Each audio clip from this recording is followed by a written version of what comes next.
About a month after I went home, I had an opportunity to go for an interview for an internship program with the National Education Association. It was my first big trip, completely independent, with just the guide dog. And so here we went to the heart of Washington, D.C.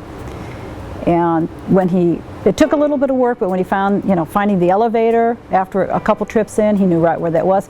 Getting from my hotel past one of those crazy circles in D.C. to the NEA headquarters and through the building, and then getting back and getting on a plane and coming home, it was just a whole different world for me. It was quite amazing just to do all that. I don't know that I would have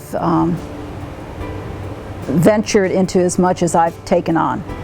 I'm in a profession that there's, I don't know of anyone else, at least in the National Education Association family, who's doing staff work, who's visually impaired and using a guide dog, and I would know because I've gone across country and trained incoming staff and all of that.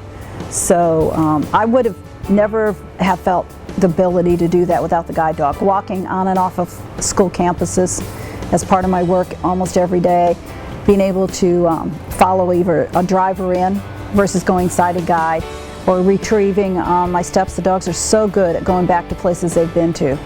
So, to go back to an office a second time, or to get out of a building, they have a real sense of that. So I don't think I would have ventured out into doing so much as I've done in a world that is, in at least an environment that's not used to having people with guide dogs or visually impaired doing the work.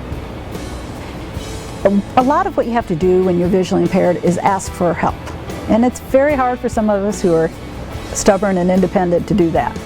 The dog allowed me more independence of not having to ask for assistance, or getting just a little bit of information than being able to find, like a restroom. You didn't have to have somebody try and guide you into a restaurant. Then I don't have to use someone else to walk into that restroom and figure out where everything is. If you've not had to rely on someone else for that, it is a very a point of dignity.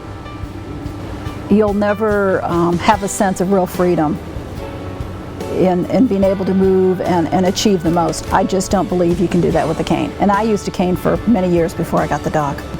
I don't think there's any service greater, and how it's provided by the Seeing Eye, I think, is just quite amazing. And it's a great value that any donor is providing to someone like myself. I could never afford to purchase the service outright myself. But I am now giving back also, because I think it's just so critical, and I'm trying to tell my own friends about that.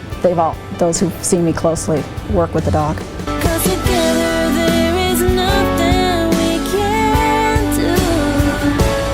We wanna move. Good boy.